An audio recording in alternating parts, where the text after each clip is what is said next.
Okay, class. We are going to learn how to self-assess today. Who knows what assessment means? Assessment, the word assessment in our self-assessment. Who thinks they can tell me what assessment means as part of self-assessment? Jackson, what do you think assessment means? I think it means to grade your own test. Well, that's self-assessment. I'm just talking about the assessment portion. Great. August? Great. Assessment is actually test. It's another way to say test. Self-assessment, to assess. It means to find out where you're at, right? To know if you're doing well in the class, if you understand the concepts, or if you don't understand the concepts. Maybe there are things that we missed. And so knowing if we missed those things is important because when it comes further down the line, if there are things that we missed in class, those can cause problems for later concepts that we cover in math. We know that all the concepts that we cover are connected, right? Give me a thumbs up if we know that all the concepts we cover are connected. Okay, very good. So in the same way that last year we learned about rounding numbers to 100, this year we're learning about rounding numbers to 100 million. It's the same concept, but the numbers are a little bit bigger, right? So today we're actually going to look at self-assessment. Now self is a different kind of word. Assessment is test. Self, what does self mean? That means me, right? So I'm going to assess myself. Why do you think it's important for us to assess ourselves? Why would it be better for you to find out how you're doing in a class before I assess you?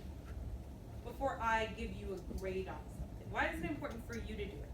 And not so important. I mean, it's important for me to do it, but why is it important for you to do it before I do it? For you to know how you're doing. Why is it important? Riley. So if you're like grading your own test, it's also so that you could have the teacher get more time to do other things and plan other lessons. Oh yes. And another reason is because if you grade your own test, you know exactly what's wrong with the math. Very good. So it's important. It's helpful for me, but I want to know why it's helpful for you. And Riley said it's important for you to score yourselves or to grade your own tests and look at your own answers and how you did, because it's important to know where we maybe missed something or where we forgot something.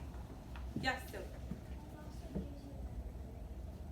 gives you a better grade. Gives you a better grade. I don't know if it gives you a better grade, but it'll certainly help you for the next one so that maybe on the next one we can get better grades. We're going to move on just because I want to be respectful of everyone's time here, and I would like to get to the self-assessment portion.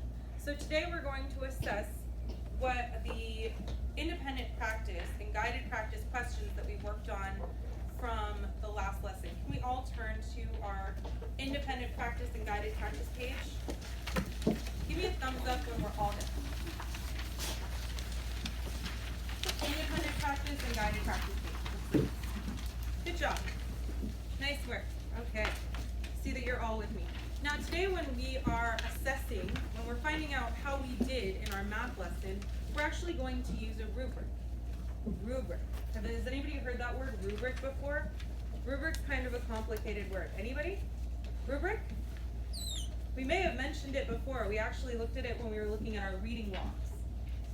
Right before we started using our reading logs, we looked at a rubric for reading logs. So we're going to look at a rubric for math today. Stone? Like what's a 4, what's a 3, what's a 2, what's a 1. Very good. So it's examples and how to score your paper. Now sometimes when we turn in our homework, we actually share them with a partner, and maybe our partner corrects our work and we correct our partner's work. So today we're going to correct our own work and we're going to look at a rubric.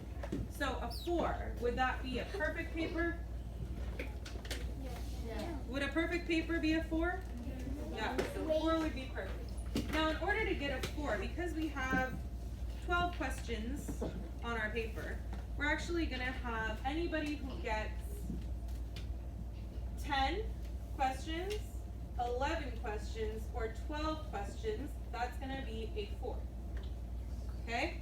Anybody who gets 10, 11, or 12 right, that's going to be a 4. Anybody who gets,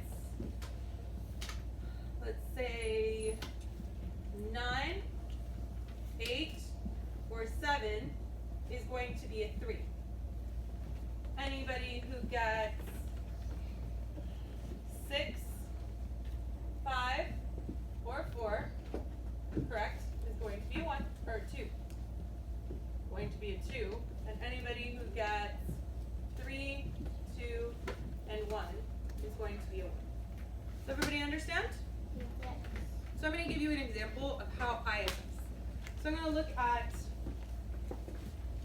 let's look at number 1. Is everybody with me? Number 1?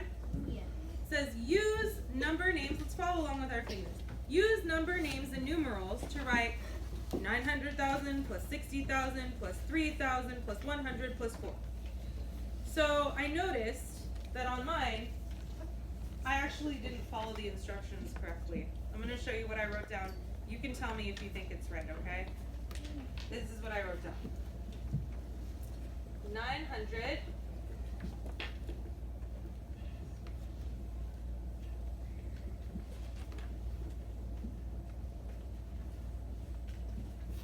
63,000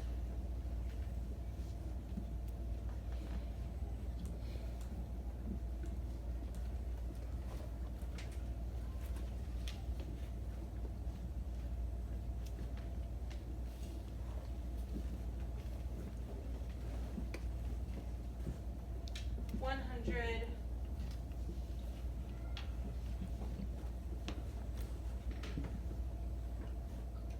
and 4.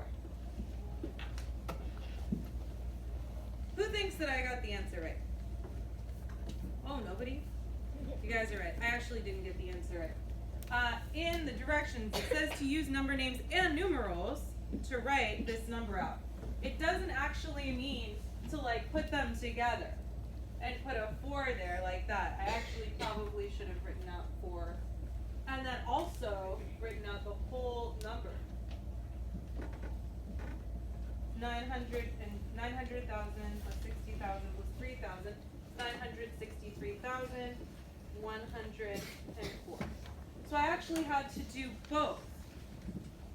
Okay, I actually had to do both, writing the number names out and the number as a whole. Give me a thumbs up if you did both. If you did both. If you wrote the number name and the number together. So if we didn't write the number name, but we wrote, let's just say, we didn't write the number name, but we wrote the number, we'll get a half point. And if we didn't write the number, but we wrote the number name, we'll get a half point. So let's score it right now. Okay? Let's score it right now. Let's look down, see if we can score it right now. Very good. Okay. We're good.